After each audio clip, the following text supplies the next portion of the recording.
Okay. So we did mantra 9 last week, right? Andham tamah pravishanti ye vidyam upasate. This avidyam, when you break the sandhi, it appears like this. Otherwise, it will be ye and with a avasarga. Ye vidyam upasate. So when you say it, you will say ye vidyam upasate. Okay. Andham tamah pravishanti ye vidyam upasate. Tato bhuya iva te tamo ya u vidyayamrataha. Anyad evahur vidyaya anyadahura vidyaya iti shushrumadhiranam enastad vichachakshire. Vidyancha yastad vedo bhayam saha avidyaya mrityum tirtva vidyayamritam ashnute. Okay. So just to recap, what we did last week on mantra 9 was to show the difference between two extremities. Vidya and avidya, how did we describe it? Vidya means, or rather avidya means somebody who's stuck in rituals. Somebody is only doing rituals and karma and not trying to go beyond the rituals and trying to investigate any further. And stuck in just doing rituals, thinking that rituals are going to give him the highest knowledge and understanding. And rituals are the end goal. So we've seen people work like that, right? They just keep doing rituals throughout their life, one after the other, possibly not taking a moment to spend to really trying to understand why we are doing a ritual. Like, for example, even Iśāvāsya Upanishad, people chant in homas. At the starting of the homa, like Purusha Suktam, Rudram, Namakam, Chamakam, they chant. They also chant Iśāvāsya Upanishad, along with Taittiriya Upanishad and some other Upanishads. But Iśāvāsya Upanishad is chanted. But if you look at it, this Upanishad, there is so much meaning here, right? In terms of the deeper understanding or pointing out to the truth that is happening here in this Upanishad. Which is why in the Shukla Yajurveda, Iśāvāsya falls under the Shukla Yajurveda Samhita portion, which is the ritual portion. And this is part of the 40th chapter, the 40th section. The first 39 sections are considered to be rituals. This alone, although it falls in the Samhita portion, which means the ritual performance portion of the Vedas, it is considered as an Upanishad. Because of this reason, because the content that is there inside here is not just for chanting or to please some god or deity. There is deeper meaning for one to contemplate upon. Shravanam, Mananam, Nididhyasanam. So you have to listen to this truth that is there, think about it, process it, and meditate upon it for one to understand what is said here. So that is what is ritual. When I can use Iśāvāsya Upanishad and keep chanting it throughout my life. It may not get me anywhere. Right? That is true with every ritual. If we don't actively take a step forward, of course, it's better than doing other things which are not good for our well-being, right? If you're doing a ritual at the altar, it's far better than going and playing cards at a pub. I'm not saying that's bad, but I'm saying if you're driven to do this, it's better than being driven to do that, right? So in that sense, it's okay because you're at least your focus and your minds are on a higher on a higher ideal than yourself. It's always better to have your minds established on a higher ideal and you're doing rituals. It's okay. The point the Upanishad is saying is you can't spend your whole lifetime just doing that and expecting to attain to the highest understanding or knowledge. So that is one extreme, right? Which is avidya. The other extreme is vidya, which means here Vidya means Upasana. Upasana means all you're doing is just meditation. You are not doing any activity, you're not doing any action, you're not doing any ritual at all. Then you get stuck in a certain place, possibly. All that you do is just meditation only, and you don't want to do any external action of worship. Then there's a great possibility that the mind may get stuck into a state where you think, I know. That is one of the worst places to get stuck in. See, there are 3 granthis in the mentioned in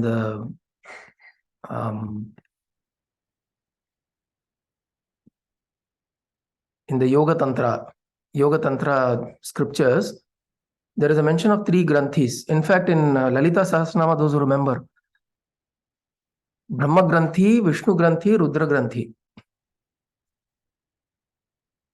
So she also is, Brahma Granthi Vibhedini, Vishnu Granthi Vibhedini, Rudra Granthi Vibhedini. Lalita Mahatripura Sundari is referred to as somebody who cuts through these Granthi. Granthi means a knot. So there are 3 Granthis in our chakra system. The first Granthi is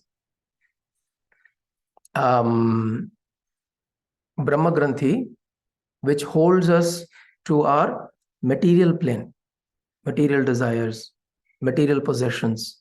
It holds us to that. That's Brahma Granthi. Vishnu Granthi is something that holds us to our emotions. Ennoda paiyan, ennoda pera.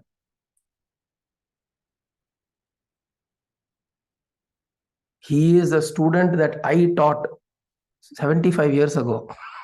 அப்படின்னு சொல்லி இப்பவும் பெருமை பீத்தின்னு இருப்பா. அந்த பையனுக்கு ஞாபகம் இருக்காது. So there's a certain emotional pride that you get by associating with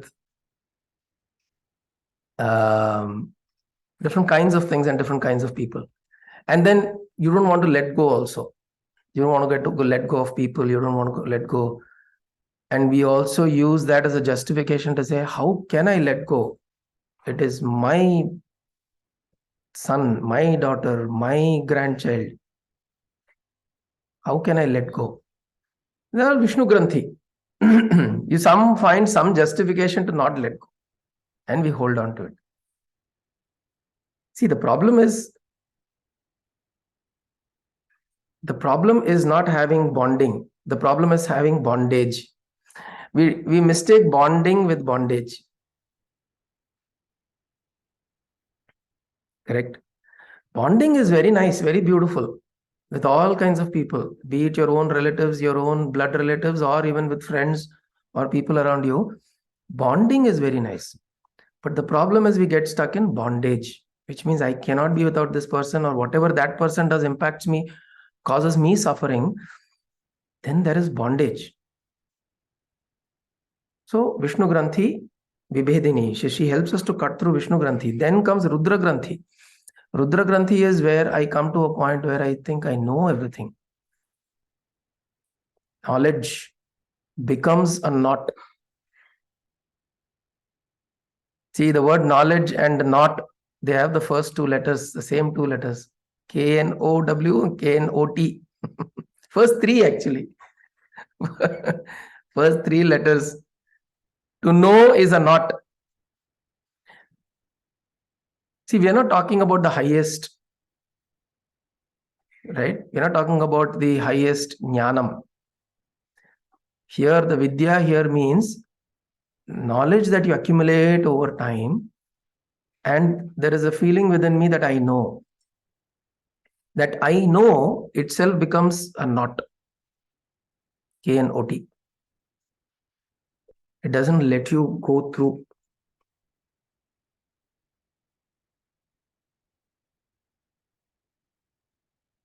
Right? There is this Swami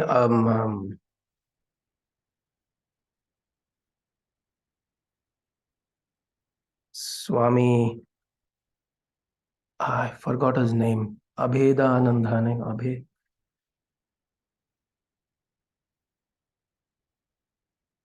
I'll let you his name later. He is also known as the Laughing Swami or the Happy Swami. This Swamiji, he says every year he takes something new to learn. He picks up something new to learn. Because he says, as long as you keep telling yourself that there is so much more for me to know, you will always stay humble.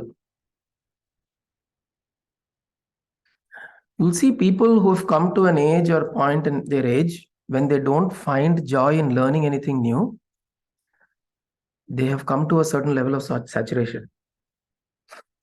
This Swami I'm talking about is probably 70 plus or whatever.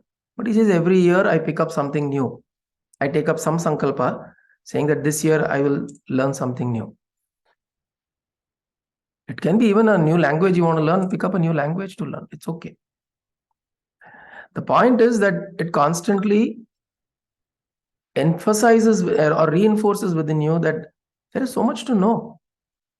Of course, if you are established in the truth that knowledge arises from here, that I am the source of knowledge, then there is no pride about it. You've understood the truth and that is the truth. Sahaja, appadinu solluva. There is a word called sahaja. Sahaja means you are in the most natural state. Actually, self-realization is, because we talk about this state and that state, we show lower and higher. We think that being realized is actually, he'll suddenly grow wings and he'll start flying and all that. None of that happens. That person doesn't necessarily suddenly develop great amount of superpowers. To be in your most natural state is to be realized. When you're realized, you're in your most natural state. At the same time, there are things that you would learn, that you would do. So when you're in your most natural state, there's no pride about it. சகஜமா இருந்துருப்போம். You will never hear stories of great masters saying that I am realized. அப்படின்னு சொல்லிட்டு they are going and proclaiming. They'll never do that. They won't do that because they are established in that most natural state and they feel this is the way to be. நீங்க தான் கஷ்டப்படுறீங்க. And they look at us, all they will have is compassion, saying that I see you suffering. Why are you suffering? There is such a place to be within yourself where you can be without suffering. They only have compassion towards us. They won't have comparison with us. They'll not have any comparison to say that I am much better than you guys. They'll only have compassion. So this knowledge that we're saying is a granthi that forms. Rudra Granthi is supposed to be in the Ajna Chakra area. Brahma Granthi in the Muladhara, Vishnu Granthi in the Anahata, and Ajna Rudra Granthi. So this knowledge that comes, I know, keeps shining so beautifully. The I know should not be your mind telling you I know. Actually, the state that we need to get to is I am, not I know.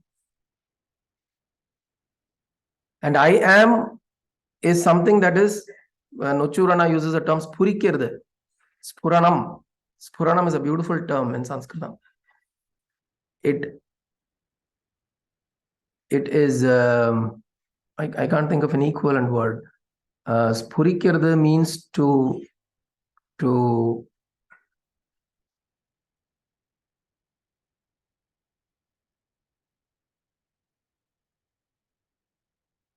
be constantly, see, if you see a homa, and the homa, this is lit, and the wood வந்து ஒரு மாதிரி ஒரு தகனம் பண்ணிட்டே இருக்கும் இல்லையா, there'll be a small this thing, the log of wood. It's not, now the flame, so after the flame is all gone, the wood is there. There is this heat which is trapped inside the wood, which keeps slowly burning. Anything that comes in contact will catch fire. அது மாதிரி ஸ்லோவா that I am, aham, aham asmi, I am, aham, aham. என்ன Kalpaka? Sorry மகோதய, laptop அடிச்சிட்டு இருக்கான். இல்ல, I thought you found out a word that I was trying to look for. I was thinking of Kindle, but I don't know. Kindle ஸ்புரணம், ஸ்புரிக்கிறது அப்படின்னா it is more like something that is நீர் பூத்த நெருப்புன்னு சொல்லுவாங்க மாதிரி, அது உள்ளுக்குள்ள இருக்கு அப்படின்னு சொல்லுவாங்க. இல்ல, அது மாதிரி இல்ல. It's something that's constantly alive within you in some way. தணல் மாதிரி சொல்லலாம். தணல்னு சொல்லிக்கலாம் நம்ம. But it's just a crude example that I'm looking at. But spurikirtha is constantly, it is making itself known. Spuranam, it is making itself known constantly. It is some vibration or some kind of this thing that which is within you that keeps saying I am, I am, I am, I am. பிராத்தஸ்மராமி ஸ்லோகத்திலயும் வருதோ அதுதானா? ஆமா, அதேதான். Correct. ஆத்மஸ்புரணம். ஆமா, correct. அதேதான். same the same word, but I'm just trying to look for an equivalent English word. So that spurikirtha, or that thing that is within us, which is constantly it's constantly alive, it's constantly vibrating, that aham, that is something that we need to seek. So which means from I know we have to come to I am. That is where the Rudra Granthi is cut. So Vidya, here in this particular mantra, it says the Vidya means this particular thing, this particular knowledge can take you into deeper darkness. Now we agree? Now what the Upanishad, now look at what the Upanishad is saying. Andham tamah pravishanti ye avidya upasate. We said if you are only doing rituals, it will take you to darkness. Okay? Tato bhuya ivate tamo yau vidyayam rataha. The one who worships only vidya, which means only this form of knowledge,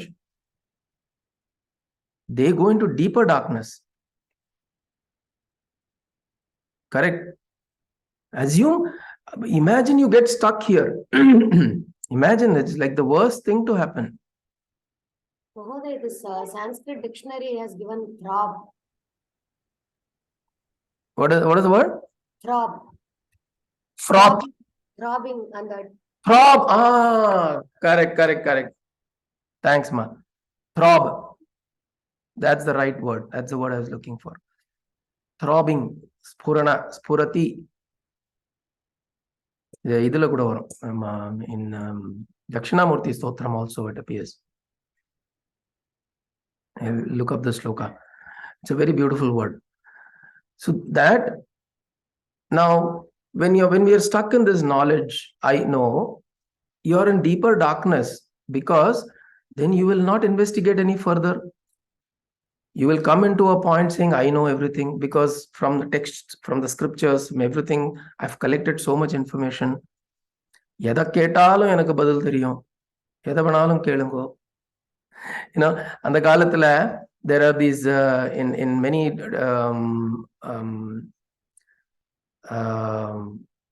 courts of rajas, there are these great scholars will come and say that I know whatever subject, whatever you know, you want to ask me a question, right? Shatavadani, there are such people, right? Phenomenal in their brain capacity, and it will almost seem that என்னதான் தெரியாது இந்த ஆளுக்கு, what is that he doesn't know? And then they will pride that knowledge. It's very easy to come to a point that, again, I'm always reminded of this line, Swami Chinmayananda's, Oh, Swamiji, I went through Bhagavad Gita 18 times. Cheripa, did Bhagavad Gita go through you even once? I'm not ashamed of repeating this because it's so beautiful. Thanks. So it's a reminder when I keep doing that to myself also all the time. So how many ever times we do this, it's absolutely immaterial.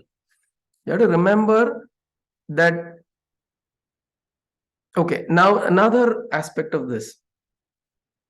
We'll go to the next mantra and then we will see that aspect, right? Now, because I want to close out 10 and 11 today, it's all connected. The next mantra says, Anyad evahur vidyaya, anyad ahur avidyaya. Iti shushruma dhiranam yenastadvicha chakshire. Which means the results that you get through avidya and through vidya are different.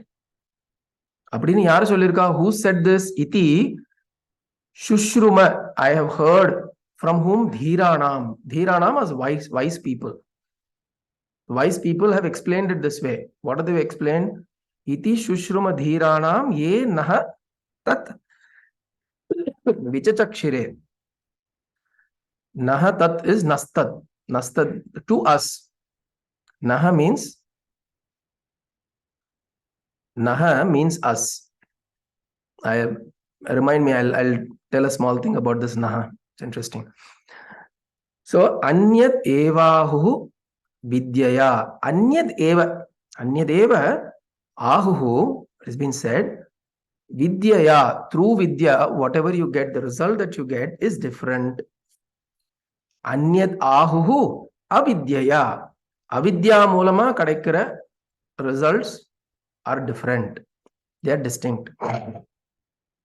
Iti Shushruma Dhiranam. I have heard this we have heard this from wise ones, and this is how they have explained to us.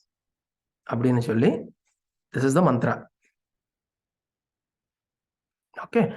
Now, what are we saying here? He is saying that, or the Upanishad is saying, that you follow the path of rituals, you will get certain things, which means you will get, what will you get? You will probably get many material desires will be fulfilled. Correct? Huh? Nachiketas went up to Yamaloka and asked, teach me the yajna that people can do to obtain to heaven. So then Yama Bhagavan taught him that, and that is known as Nachiketas Agni. Nachiketas Agni or yajna. You do that, you can go to the heavens.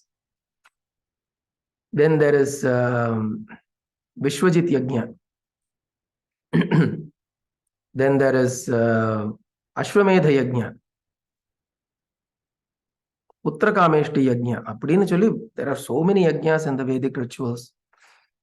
And then you have so many deities for different things that you want.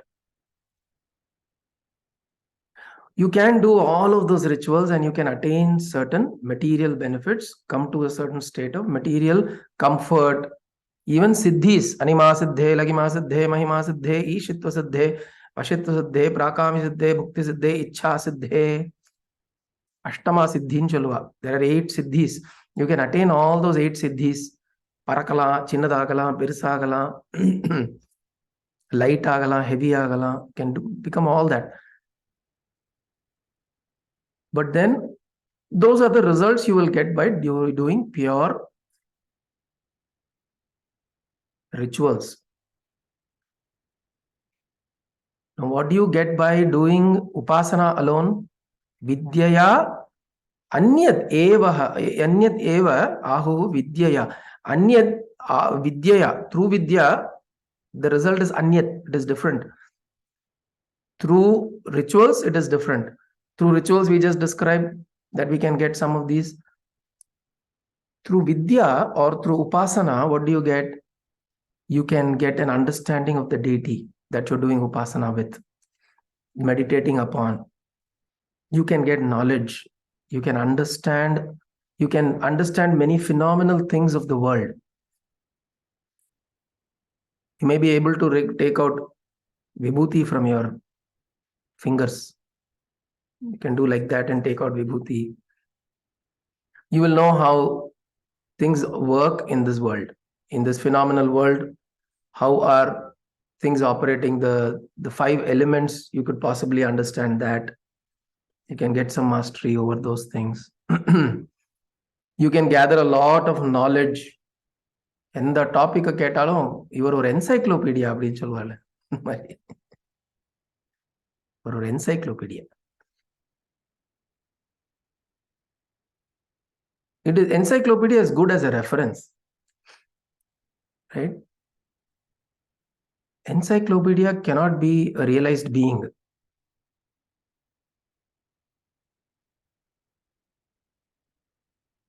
There are children that we see, there are many of these shows that occur, right? Where children come and show phenomenal capabilities. Very young children. They're able to... Guinness Book of Records. They're all in Guinness Book of Records. They can remember the names of, identify 19 brands of ice cream, what all. They'll do all of these things, and you're right. And then, of course, they carry this prarabdha from, or they carry these abilities from previous lifetimes, and they're able to display it. These are all latent, strong tendencies within them, which they are able to display. Right? Some conditions have come together, so they're able to display some of these capabilities. But imagine you do all this, and you look at Shankara at the age of 8, at the age of 10.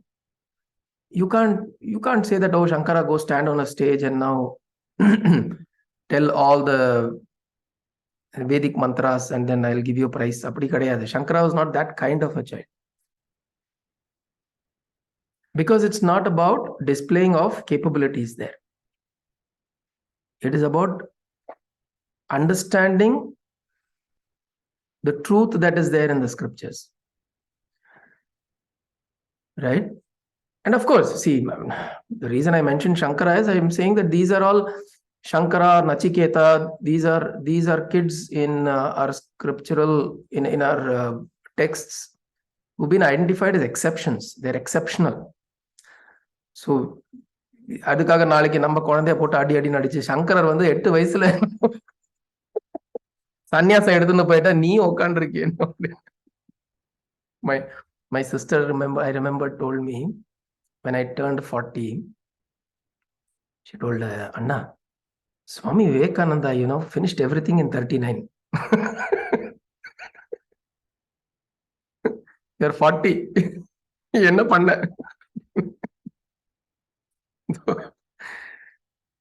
So we can't. I'm not trying to say that just because we have hit an age, we have to suddenly become something or display some capabilities. What I'm trying to say is these are capabilities that you develop. These are the results that you get of Vidya, Upasana. So such children have done great deal of Upasana in their previous lifetimes, which they carry and they're able to display that. The prodigies, right? And even people we have seen, older ones, they appear to be very intelligent. They appear to be very known in terms of their subject matter. Scholarly people. Ramana Maharshi, the first person who gave him the name Bhagavan Ramana Maharshi, was a great Vedic scholar. And Bhagavan Ramana Maharshi hadn't studied anything in the Vedas. But a great Vedic scholar fell at his feet and he gave him the title Bhagavan Ramana Maharshi. So knowledge, this is where we need to be careful. Nandanar Charitrama, we've read that, right? Where a kind of devotion he showed, how Lord Shiva himself came down. Now, the important thing here is, through knowledge, it is important because knowledge opens doors for us. It opens doors. It makes us more, it exposes us to more things, that we can understand more things and we can appreciate more things. And we become, the most important thing that knowledge should do to each one is that show that I don't know. This, if knowledge can do to us, then we are using knowledge in the right way. The more I know, the more I will know that there is so much more to know. தமிழ்ல ஒரு saying இருக்குல்ல, I don't want to attempt that now. எசக மாட்டிப்பேன். There's a saying, if somebody can, what does that saying go? தெரிஞ்சது கை அளவு. கற்றது கல். கற்றது கை அளவு, கல்லாதது உலக அளவு. கரெக்ட். கற்றது கை அளவு, அப்புறம் கற்றாதது உலக. கற்றது கைமண் அளவு, கல்லாதது உலக அளவு. கல்லாதது உலகு உலக அளவு. கைமண் அளவு.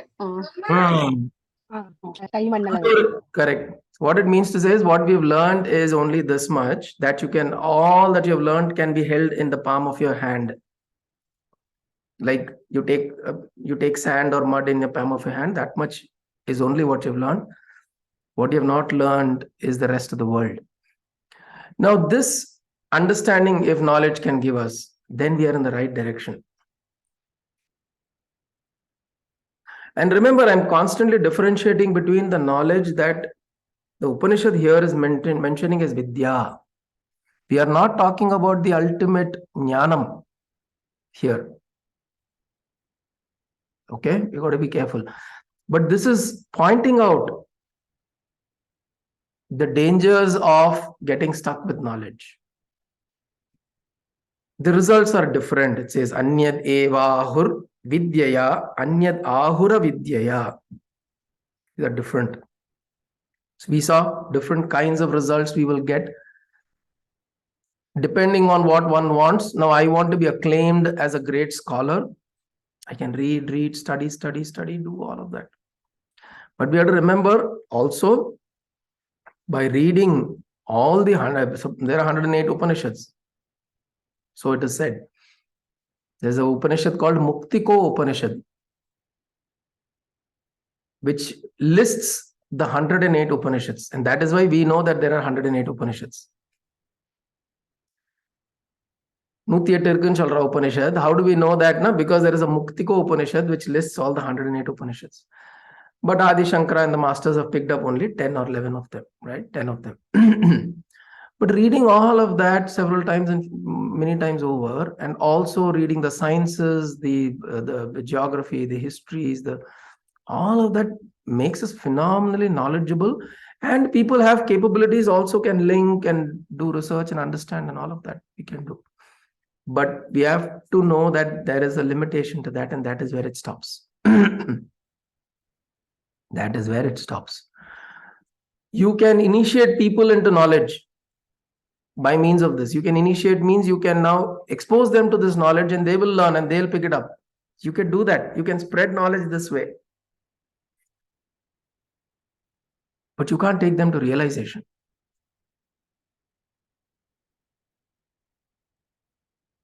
So these are the two results that the Upanishad is pointing out. And then the 11th mantra, it is saying, Vidyam cha yastad vedo bhayam saha avidyaya mrityum tirtva vidyayam amritam ashnute.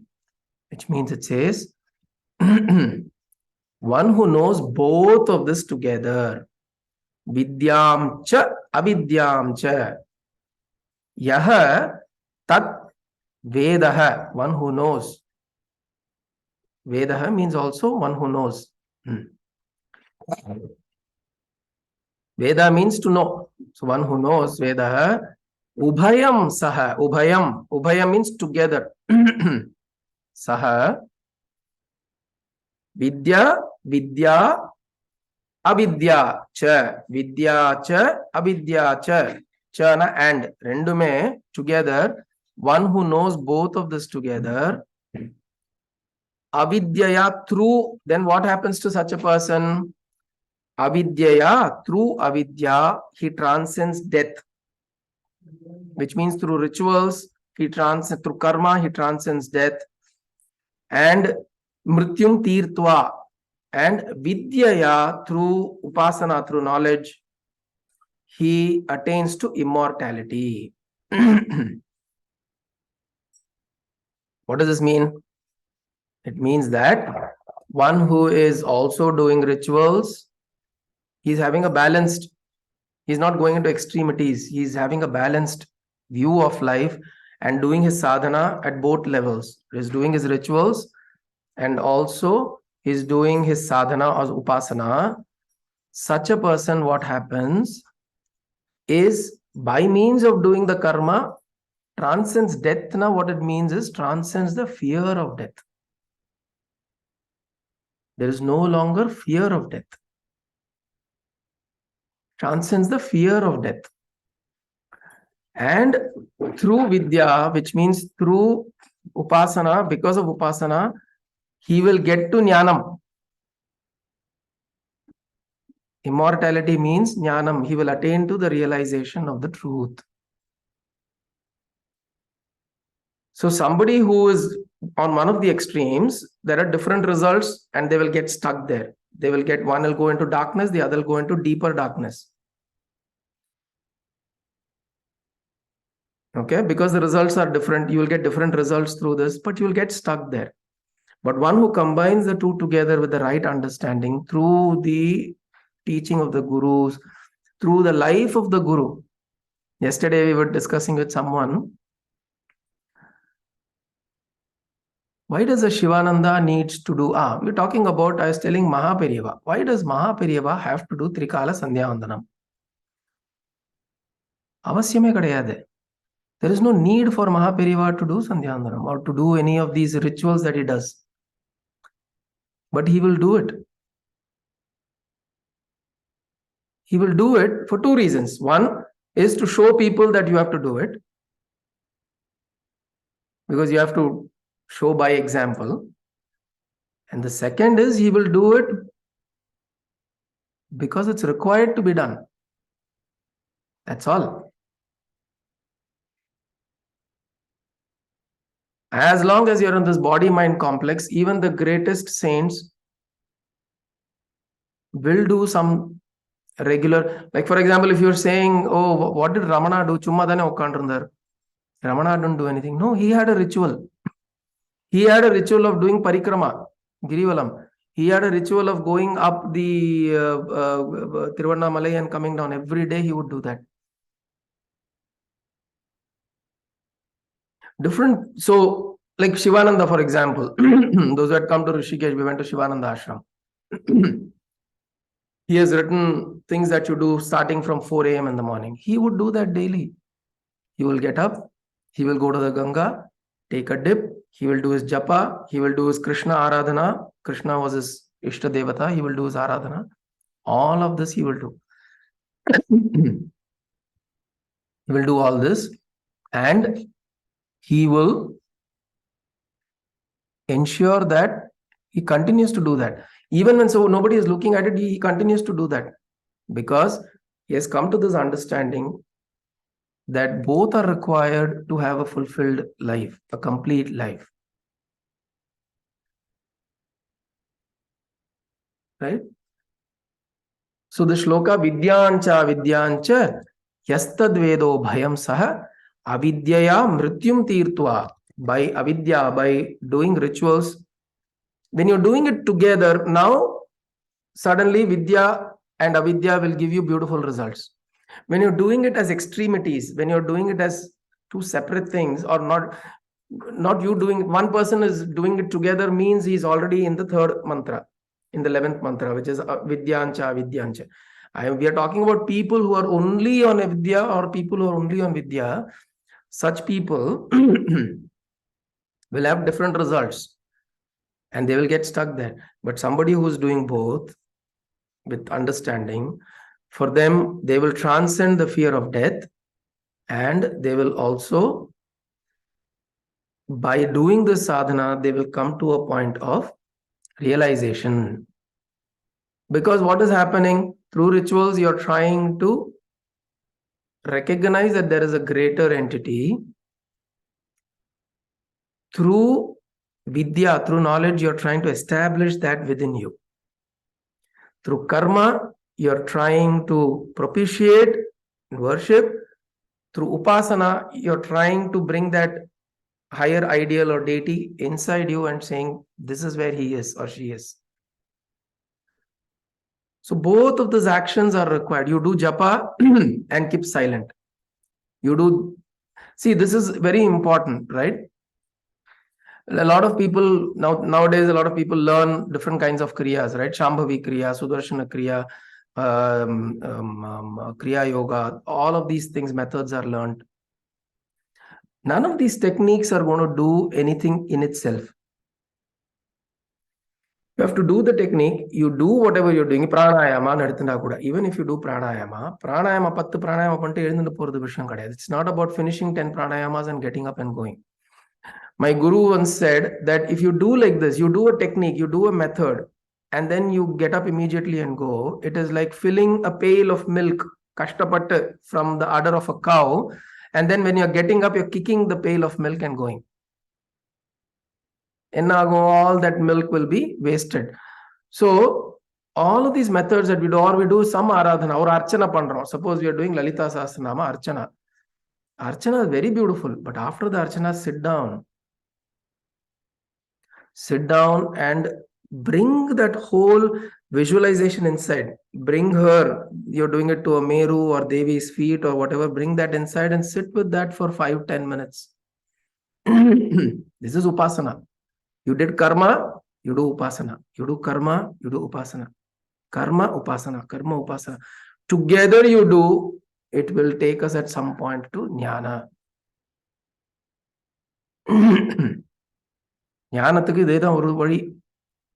Of course, hold on to the feet of the guru. You do your karma, you do your upasana, you do your karma, you do your upasana.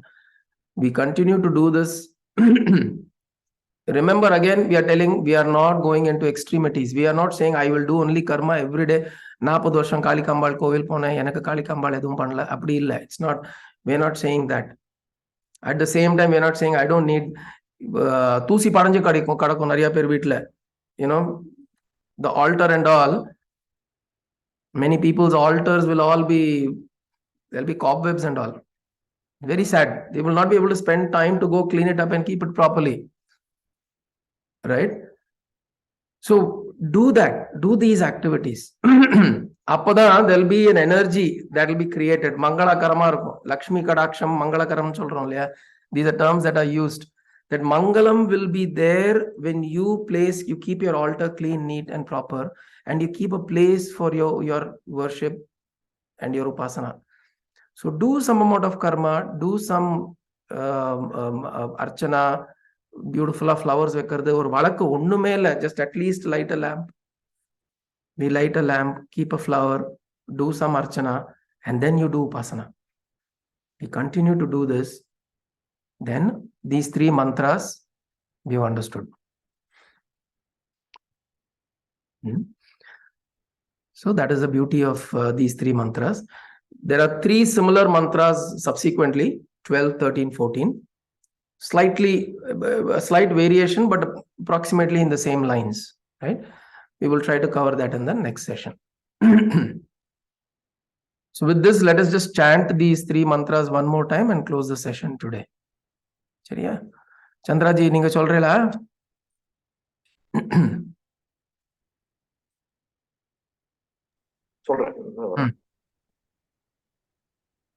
Andham tamah pravishanti ye avidyam upasate.